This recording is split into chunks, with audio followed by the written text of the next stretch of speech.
ভারতীয় সংস্থা বিএসএফ কর্তৃক সীমান্তে বাংলাদেশি নাগরিকদের হত্যার প্রতিবাদে এবং ভারতীয় মদদে বিডিআর হত্যাকাণ্ডের সাথে জড়িতদের বিচারের দাবিতে বাংলাদেশ ছাত্র অধিকার পরিষদ কেন্দ্রীয় সংসদ কর্তৃক আয়োজিত আজকের এই প্রতিবাদ ও বিক্ষোভ মিছিলে উপস্থিত নেতৃবৃন্দদেরকে ধন্যবাদ জানাই।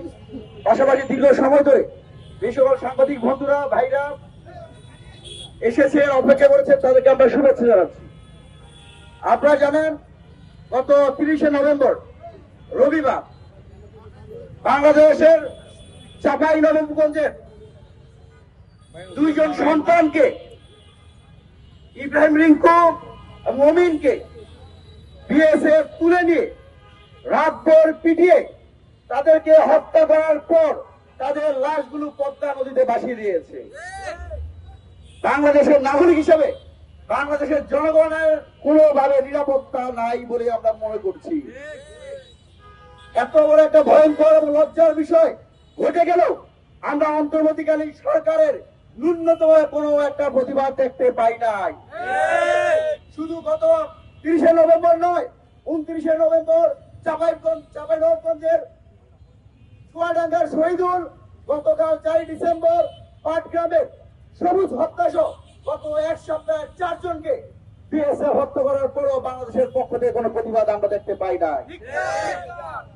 একই সাথে আমরা দেখতে পেয়েছি 2009 সাল থেকে 2025 সালের ডিসেম্বর মাস পর্যন্ত গত 1.5 যুগে সীমান্তে ভারতীয় বাহিনী বিএসএফ থেকে বাংলাদেশের প্রায় 600-এর অধিক নাগরিককে হত্যা করা হয়েছে। শুধু এই যে হত্যা হচ্ছে, বিচার হচ্ছে, আমাদের বোন কিশোরী ফেরানির লাশকে ঝুলন্ত তারা ঝুলিয়ে রাখা হচ্ছে। আমরা এইসব ঘটনা প্রতিবারই দেখতে পাচ্ছি, কিন্তু কোন রকম আমরা বিবৃতি দেখতে পাই না। আমরা স্পষ্ট বলতে চাই, আগামী 48 ঘন্টার মধ্যে ভারতীয় হাই কমিশনকে তলব করতে হবে। যদি অন্তর্বর্তীকালীন সরকারের প্রধান উপদেষ্টা তার যদি মেরুদণ্ড থাকে, আগামী 48 ঘন্টার মধ্যে ভারতীয় হাই কমিশনকে ডেকে তাকে জিজ্ঞাসা করতে হবে বাংলাদেশের 2 নাগরিককে কেন পিটিয়ে হত্যা করে তার লাশ পদ্মাতে পাড়ি দেওয়া হয়েছে।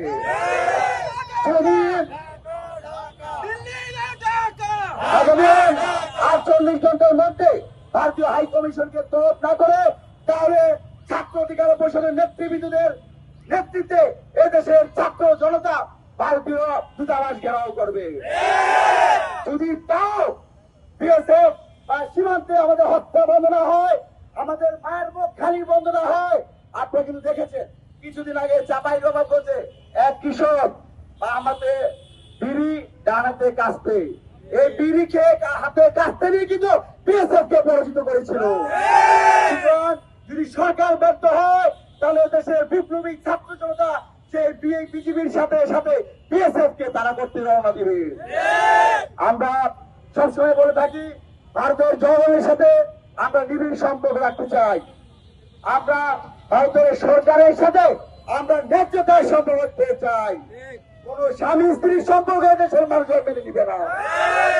একই সাথে আমরা দেখতে পাচ্ছি বাংলাদেশে যে একটি ভয়াবহ ঘটনা করেছিল সেই বিডিআর হত্যাকাণ্ডে গত কয়েকদিন একটি স্বাধীন তদন্ত কমিশনের রিপোর্ট আসছে, ভারতীয় 24 জন কমান্ডো এবং বিভিন্ন গোয়েন্দা সংস্থার লোক সরাসরি এর সাথে জড়িত ছিল। শুধু এই পিলখানা হত্যাকাণ্ড নয়, শাপলা চত্বরের হত্যাকাণ্ড এবং সর্বশেষ জুলাই আগস্ট ছাত্ররা এই গণঅভ্যুত্থানে যে 2000 অধিক মানুষকে শহীদ করা হচ্ছে, সেখানেও ভারতীয় যোগ সদস্য ছিল।